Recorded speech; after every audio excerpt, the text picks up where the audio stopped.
All right. Well, good morning. Welcome to the Transformative Principal. This is your host, Eric McKelkey. And on today's show, we have two guests, Dr. Robert Feirsen. Welcome to the show.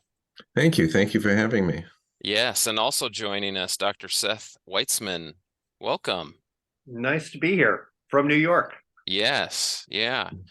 So today's topic, I was personally really interested in when I saw the title of the book that you guys had co-authored, Conflict to Collaboration: A School Leader's Guide to Unleashing Conflict's Problem-Solving Power. We were talking before we started recording this morning. This sometimes is what keeps principals up at night. It sure is. You know, it's funny, you run into people as a principal, you run into people at a party and they say, oh, it must be so nice being a school principal. You know, you go home at 3 o'clock. It's a warm and fuzzy place to be. And of course, they don't realize the truth. And for me, that came about because I was very active in suburban New York City at the county level and also the state level. Associations of principals would meet periodically. And I noticed that, during the lunch break or after work, when we went out, I'd sit back and listen to what people were complaining about. I mean, everybody can complain about their jobs, right? Mm-hmm. And I noticed that it was teachers versus teachers, and the principal had to sort it out. It was teachers against administrators, often involving unions here in New York. It was parents sending principals overnight emails with subject lines like important issue to deal with. Eric smiling because he just got one of those last night, actually. So what I realized that all of this stuff had a common theme, and that was conflict. Principals didn't like dealing with the conflict on the job, and also didn't know how to as well. And I was in a bookstore one day in the business shelves, actually looking for books on school leadership. Often you have to look in the business section, and I found one called Leading Through Conflict. And I had an epiphany standing there in the Harvard Coop, was the name of the bookstore, and realized that maybe there's something I could do about it. Maybe it wasn't just a distasteful part of the job that I had to live with. And there actually is a body of research out there. It comes from business and organizational psychology. But it, more than anything, the last 10 years that I was a principal, and I was a principal in total 27 years, but it changed my practice more than anything in the last 10 years. And were you middle school level principal, Seth? You can send me condolences, but I loved it, actually. I was a middle school principal in 2 different school districts for a total of 27 years. Rob was a middle school principal as well, and then went on to become a superintendent. Yeah, actually, we met as middle school principal colleagues. And actually, Seth was the middle school principal for my kids. I just remembered that. So I really do have a vendetta here. They were great kids, and one of them just had a baby 2 weeks. Yeah, thank you. All right, that's a nice connection. So Rob, where'd your motivation come from with the book based on your experiences? I think it's twofold. Similarly, from experience, I was a principal, I was an assistant superintendent, I was a superintendent, and certainly a good part of your day as a school leader at any level are filled with the challenges that you don't have on your calendar. You walk in the morning and you think, well, I have to do this, I'll get this done, I'll get that done, and very quickly it kind of dissembles because one issue or another comes up, and it's often the kind of tension between opposing viewpoints, opposing issues, opposing approaches to something. So certainly that is one. And so when Seth and I talked, it was certainly struck a nerve.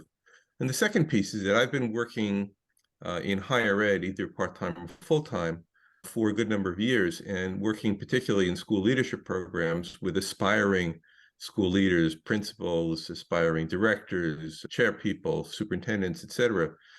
And they always mention, almost spontaneously at one point or another, that the thing that they are most fearful of is conflict.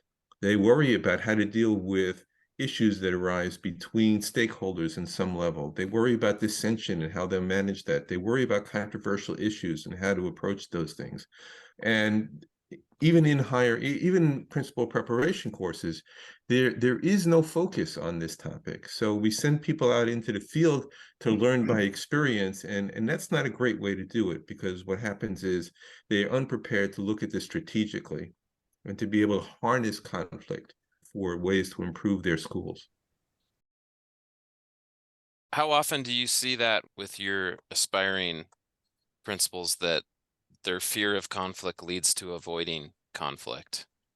I think it's very common. I mean, it's right on the tip of their tongue, and it's what they'll tell you that they're most afraid of. And the kind of perspective that we have very often about conflict is that it's a bad thing. So if you are experiencing conflict in some way as a school leader, you've done something wrong. You've made something worse. But the fact of the matter is, Seth and I learned as we delved into this subject more deeply and thought about our own experiences and reflected upon them in ways that we came out of this in productive ways. What you can do is harness conflict. What you can do is address conflict constructively. And when you do that, you do many things that are beneficial for your school.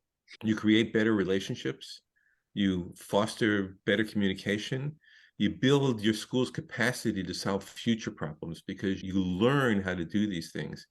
In our book, we call this conflict agility, which is basically, Seth often says, it's like a muscle. And if you don't pay attention to it, it kind of becomes unused and deteriorates. But when you exercise these conflict agility strategies, you wind up strengthening that muscle, not just for yourself, but for the school community as a whole. I just want to go back, Eric, before we move on and talk about how school leaders can manage conflict.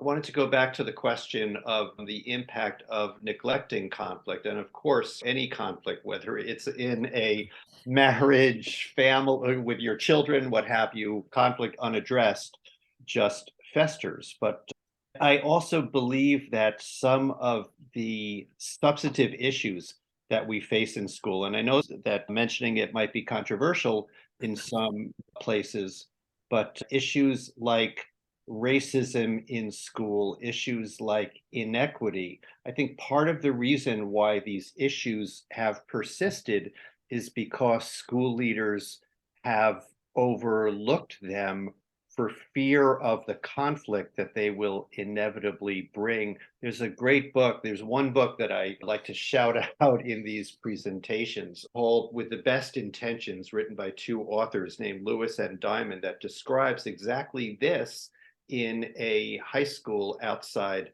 Chicago. Everybody's kind of aware, for parents, school administrators, teachers, everyone's aware of the inequities that exist in the school, but there is an unwillingness to actually deal with them because people fear the conflict that will result and where that will end up. Yeah, it just kind of festers, and sometimes we put our heads in the sand and just hope nobody for the brings best. it up. Right. Yeah. Mhm. Yeah. Has the library book situation been as lively on the East Coast as it has been in the West with banning books?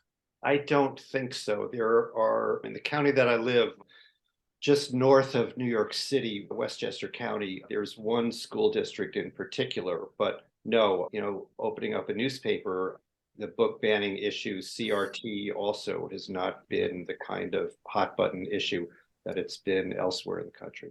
I think what we've experienced at least in this area in New York and probably surrounding the metropolitan New York City area, is discussions that sometimes get heated over, well, first of all, during COVID, certainly there were many controversies about when schools should open, shouldn't open, under what conditions, et cetera.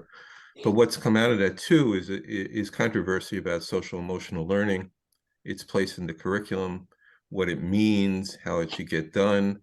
Even the term itself is kind of a hot button issue, which is one of the things that we talk about in terms of strategies, is how to de-escalate those kinds of conversations and turn them into productive discussions.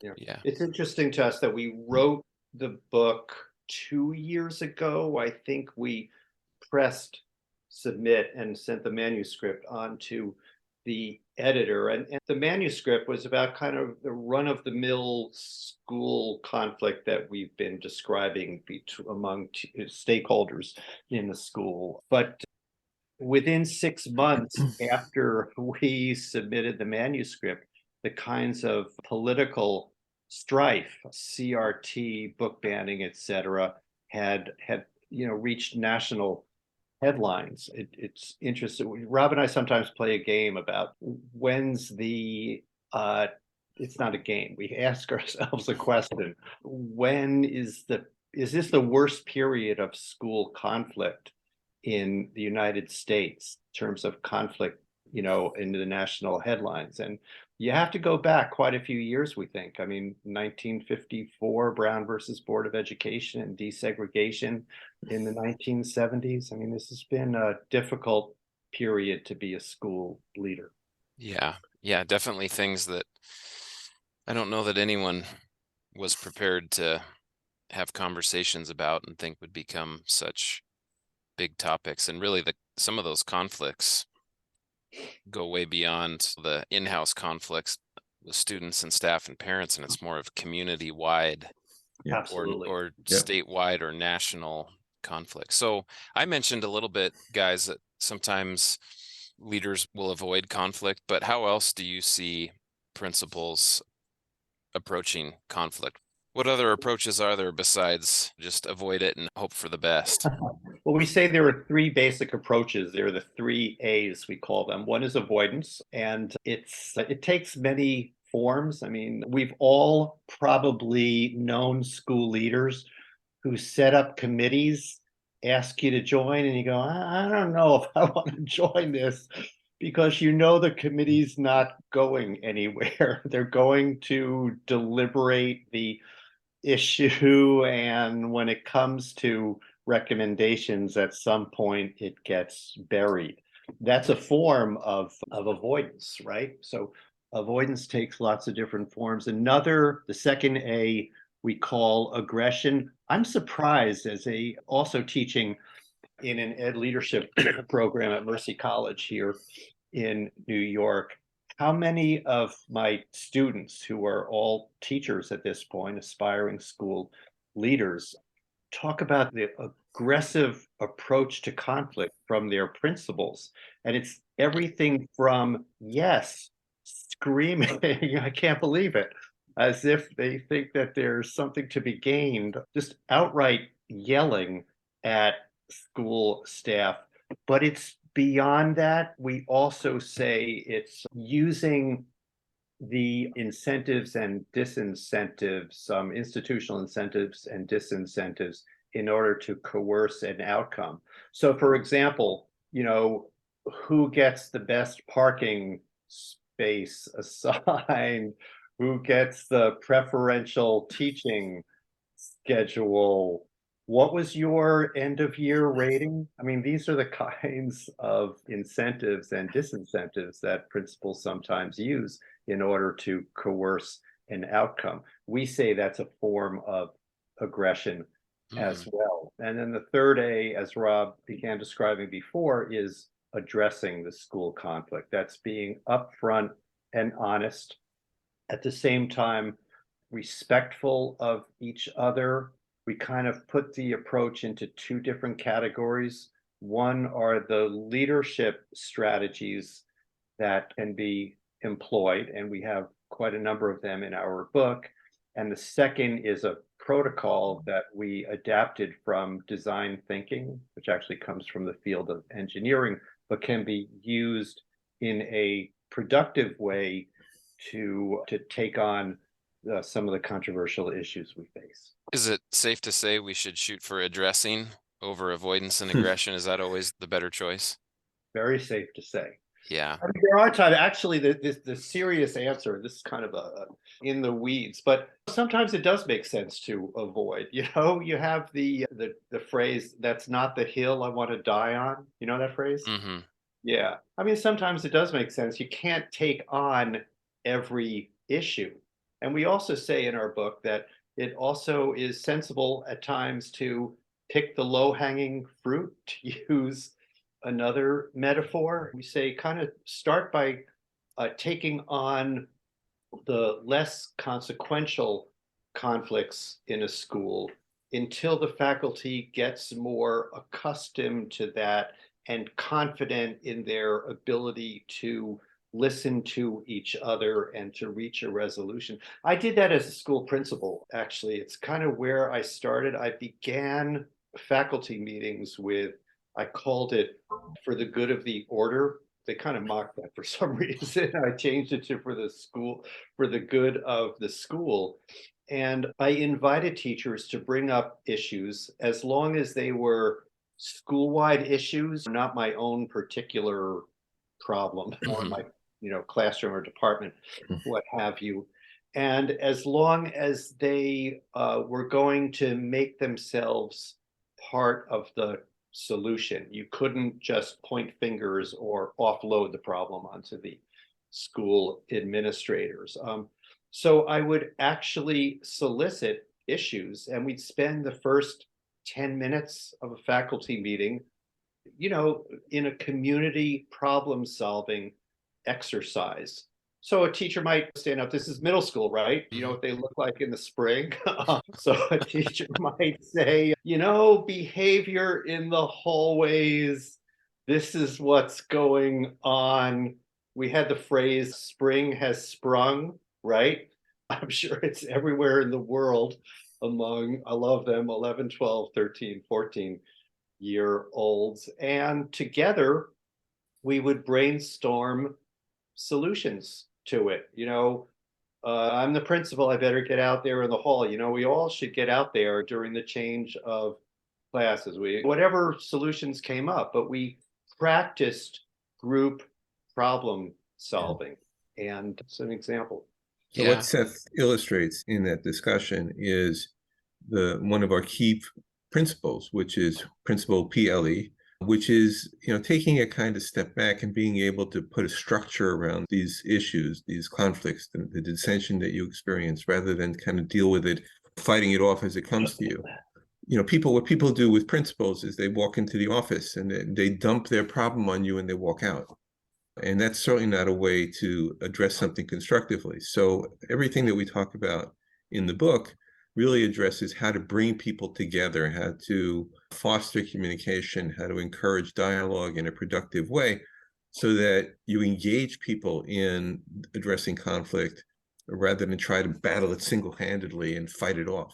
Right. And I think about that a lot. It's kind of taxing when these situations come up, but the goal always is empower people to solve problems themselves or amongst themselves, Right. and instead of, hey, if you come to me, I'll solve this problem for you, because you're just building in that well, next time there's a problem, it needs to go to somebody else and they'll solve it for me, that's not what we want with students, and that's not what we want with staff and parents. So how about this, guys? What about if you have someone you work with that they're really good at avoiding conflict?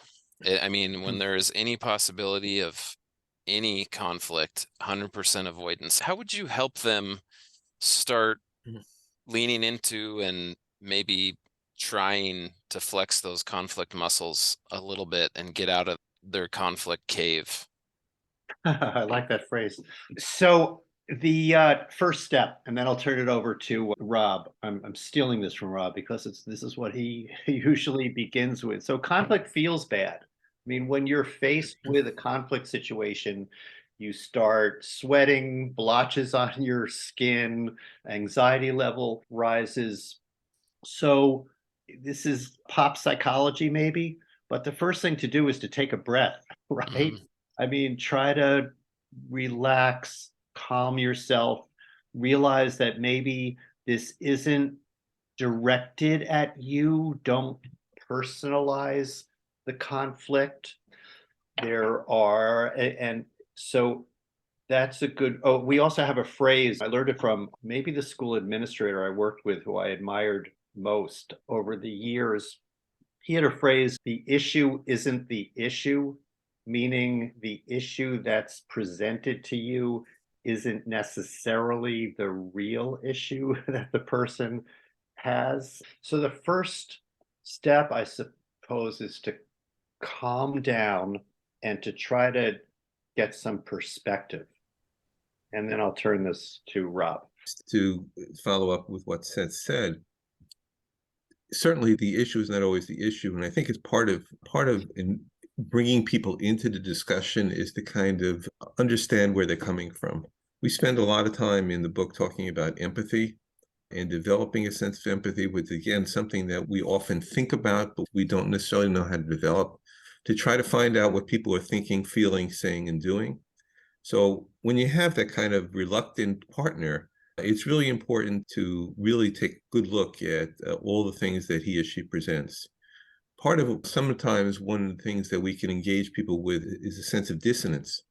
You know, the gap between what they think and what's actually happening, the gap between their beliefs and what's occurring on the ground. And so engaging in a conversation or discussion about whatever that issue is and the gap between what they think they should be and what currently is can be motivating and be encouraging to bring into dialogue.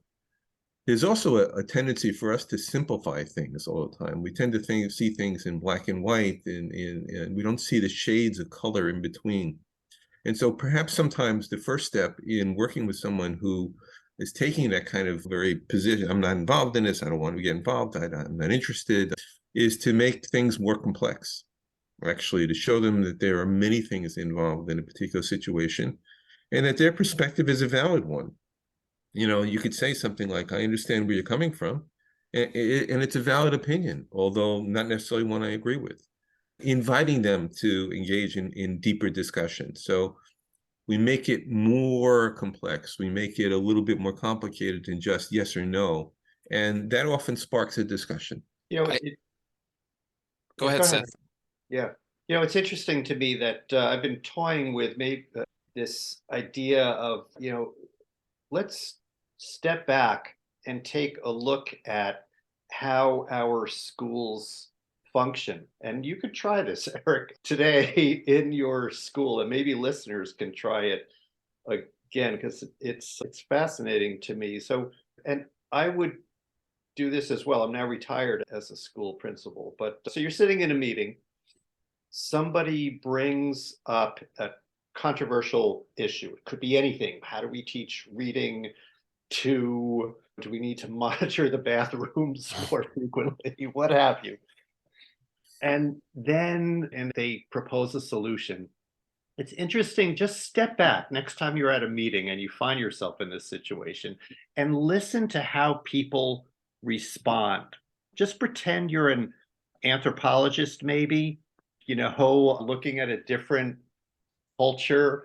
Or I used to like the metaphor, pretend you're an extraterrestrial hovering a mile of Earth, looking at how these Earthlings behave.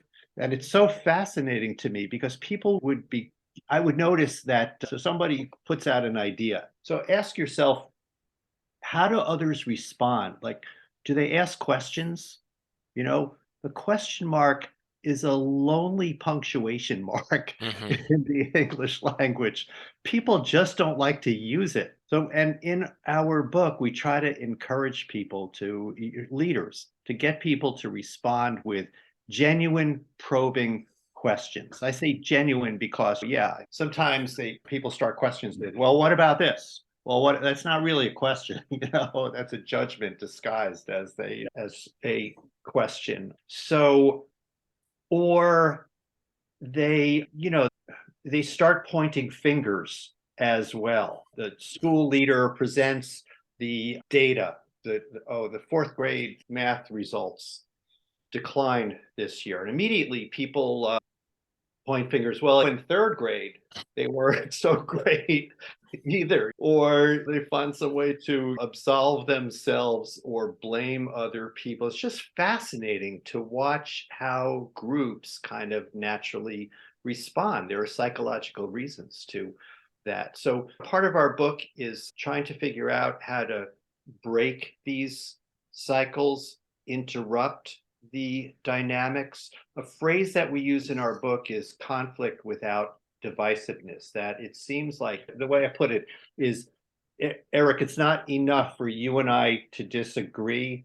If you're going to disagree with me, I also have to put you down. You're a worse person. You're less intelligent than I am. Obviously, I'm more handsome than you. Also, the list goes on and on. Of course, it doesn't have to be that way. And we have some suggestions in our book for leaders to kind of establish a new professional norm in the school, that we can disagree with each other, but people say, well, disagree respectfully. And of course that's true, but we have specific strategies that people can use in order to make that come to life. Sorry, Seth, I was going to tell you, I sometimes feel like what you were describing, just observing a conflict in a group, because as a new principal, I kind of feel like an observer, because there's certain dynamics, and I'm thinking especially among the staff, where you're just watching and observing and noticing body language and tone, and who crossed their arms and who's clenching their fist. And so I can relate to that. We're working through, we've started a building leadership team. We call it the Guiding Coalition, and our topic last week, we've tried to start with building some trust, just getting to know each other and be comfortable with each other in a small group. But what we started last week was overcoming that fear of conflict. And it was really interesting to hear the teacher's perspective on why we avoid conflict and how that has worked in the past and what it's going to take to overcome that, because it's hard to change if that's been the culture really in the school. That's interesting that they were conscious of that they could articulate. One of the ironies of conflict is that to address it, as you've started to do in your school, Eric, you really need to build relationships. And yet conflict, ironically, tends to separate people. So the key part of the key to the solution is developing those relationships, even though there are forces pulling you apart. There's a tendency to overgeneralize about the opposition side and make it a black and white issue. There's emotionality that clouds our judgment. There's an interest in getting your agenda done, and rather than listening and working with the other side. So the conflict is driving people apart. The job of leadership here is to take a more 30,000-foot view of that and find the factors that can bring folks back together, and find the ways to either create better communication, build relationships, and really solve the problems that they're addressing. I do think, as Rob said before, we have this phrase, conflict agility, and we do think it's a muscle that can atrophy if it's not used, but also can be toned if it is. And I have this story, and I'm putting it out there to show that that we can make progress in this area. And this group, I mean, you're starting absolutely where you should start, which is trust. It's all, the mountain grows from a foundation of trust. But this is, again, from experience, that towards the end of my years as a principal, I was interested in inquiry-based learning. And it's a fundamental shift in the role that teachers would play more as guides on the side, the phrase is, rather than sage on the stage. And we really did something tremendous in a short period of time, and kind of transformed the way that children end the school year, all 1,200 of them in 3 grades. And I'm positive that the reason why we were able to accomplish this was that we had learned how to deal with conflict. And at one point, conflict would have been an obstacle that we never would have surmounted.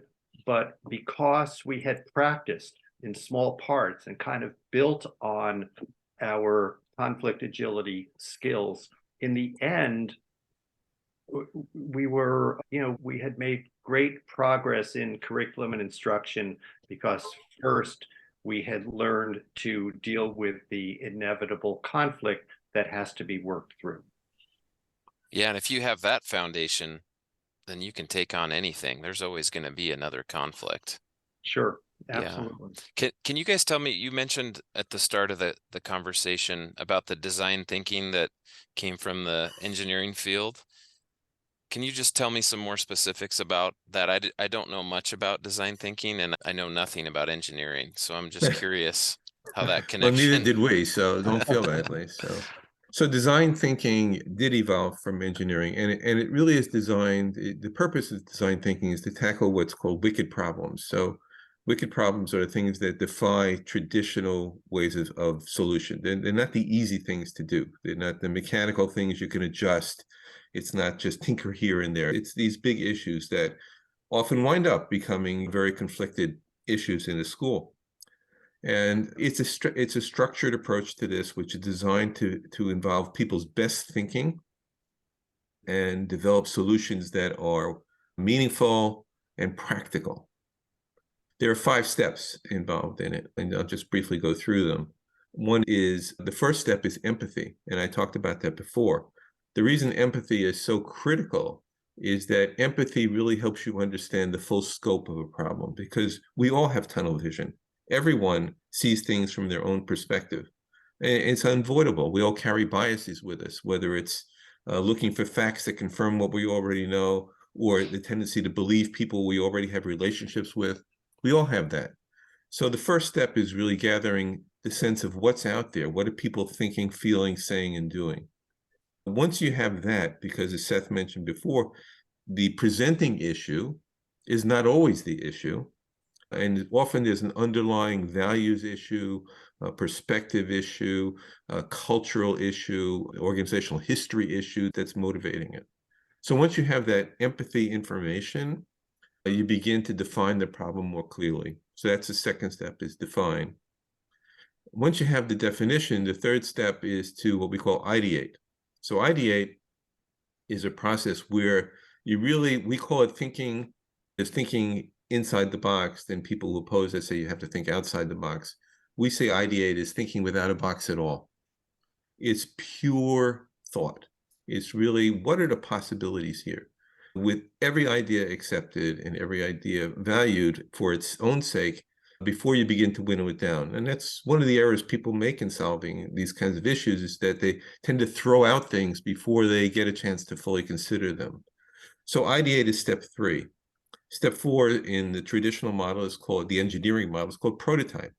And prototype is really quick and dirty, quick and fast, saying, how would we operationalize this? How would we make it come into existence? And thinking about that. Sometimes in schools, we do pilots like that. The prototypes are really quick, because if you spend a year piloting something, the issue may morph into something else. So then you look at the prototypes, and last step is what we call tests, which is really saying, okay, we think this is the model that will work. Now we're going to begin this, and now we'll begin this in earnest and see if it works and gather data about that. And the process can repeat itself. You may find that one things engineers do is that they say, if they get the prototype and the prototype doesn't work, or work as well as they expected, they go back in the process and they go back to ideate, or they go back to defining the problem. And maybe they missed it. And it has a real history of success. This approach has a tremendous history of success, not only in engineering, but in business, and in a field that I find has many parallels to education, which is healthcare. Because in healthcare too, we're dealing with many people. There are many different professions involved. There are levels of professional expertise, and there's an urgency because you're dealing with human life. So it has a real record of success in those areas, not so much in education. And part of our work is to help people understand how this process can be adapted for use in schools. The beauty of the process is that not only does it create lots of possibilities for solutions, but in that process of dialogue and really engaging creatively with others, it brings people together. So we talked about relationships before and the importance of relationships. It builds those relationships, so you don't wind up with a this side and a that side. You wind up with a problem-solving group. Yeah, instead of having those opposing teams, I'm on this Right. team, you're on that team. Right. Yeah. Now that you describe that, I wonder if that's where I had a superintendent years ago he called it like a 90-day design cycle. We Mhm. would test for 30 days and then kind of review initial results. Mhm. So Interesting. Yeah, there Yeah, are it lots of sounds very, spin-offs from it's this. very similar. Yeah. yeah, Yeah. Because it's not the way we work in education. Typically what we do, I'm sure you've been on these committees out in Wyoming as much as we've been then on them in New York. You form a committee, it might be a curriculum committee, for example. So you all meet and, say goodbye to each other. I'll see you next committee if that forms, and you're done. And as if you've reached the all-time perfect solution as opposed to this. I mean, you described it as a 90-day. We're going to go back and reassess and maybe redesign right away. Yeah, I think it's important for us to agree on what success looks like. And then that's really a key piece of the process is what does it look like when it's done? What does it look like when it's successful? So that we're able to say confidently, we've either done it or let's go back and try some more. yeah, yeah. Well, thanks, guys. I wanted to throw out the final question to you today. What can principals do this week to be a more transformative leader like you? That's a very interesting and important question. So thanks for posing it. I think we've kind of addressed that in some way. There are two things, and I think they're both related. One is build trust, because at its bottom, everything we've talked about relies on developing that sense of trust, that sense that you are what you purport to be, that I can see you being a consistent person, that I can feel that you're honest with me, and that you're approachable. Those things translate for school leaders into many aspects of their work with every stakeholder possible: kids, parents, staff, faculty, you name it. And when you build trust, you build relationships. And one of the authors that I like best is Michael Fullan, who studied school change very deeply. And he always comes down to the same phrase, which is it's about relationships. And good relationships are founded on trust. Am I allowed to slightly modify your question? Yeah, absolutely. So I would actually think about this. So there are days that you're sitting behind your desk as a school principal. It's probably, let's say, 2 o'clock in the afternoon at this point, and you feel like you spent your entire day answering emails. There's a mountain of reports. You've been putting out fires all day, and you really haven't moved the organization forward. So, this is my answer to the question, and that is do something every day that really makes a difference in your school. Spend an hour every day. Don't go home or let a day go by unless you've spent an hour on something that is crucial to your school and makes a long-term difference. I love that. I don't always know what that is, And but it's different, of course, in every school for every person. Yeah. I heard a great Principal of the Year speech at a state conference, and he talked about principals need to mow the lawn more. And his analogy was that feeling when you get done mowing the lawn and it's clean, the stripes are in it, you're sitting down enjoying a cold beverage, and you can see that you accomplished something. Mm-hmm. Yeah. Because as a principal, you go home emotionally, physically exhausted, but you oftentimes leave the building wondering, what did I accomplish today? Yes. True. Yeah. How old are your children? Your children are younger, right? 4 and 2. Yeah, like what does a principal do? Like they know what a policeman does and they know what a firefighter does. What do you tell them you do? Well, last night I had them at the basketball games in the bleachers, and one of my daughters didn't put her shoes back on, and I said, "Hey, you need to be a good listener." And she said, "If I don't, are you going to put me in the principal's office?" So She knows. someone has told her. I don't know if that came from her mother or who that was, but Yeah. yeah. It speaks to the part of the job that people just don't understand unless they're actually in it. And I love the mow the lawn metaphor that it's The progress is incremental and constantly building on itself. And it's hard to see sometimes at the end of the school day how exactly you moved the goalpost. Yeah, it's nice to have that tangible. In Wyoming, where I've been, it's been a wild winter with snow, so there's no lawn to mow for months. But I come in early and I plow the snow instead of mow the lawn, and it really does feel good when you get done and you look at sidewalks or a section of a parking lot and you see pavement. You're like, okay, no matter how this day goes, I got that reinforcement of I accomplished something, which. This is a personal story. I don't know whether you want to cut this out in the end, but so I mentioned before that I take long bike rides, multi-week bike rides. And I normally mow the lawn, but my wife started mowing the lawn in my absence. And when I came back and asked her how she liked it, she said she loves it actually. She wants to take over the job. Why? She said, well, I never understood. She said, this is exactly what you were saying before. She said, I never understood. I always thought it was weird that after you mowed the lawn, you would for days, you'd stare at the lawn. Or same thing when you shoveled the snow, you'd stare at it she'd catch me at night, looking out the window at the shoveled walkway. She said, now I get it. You want to see the lawn that you just mowed and feel like, wow, I did that. Yeah. Yes, good advice for a principal.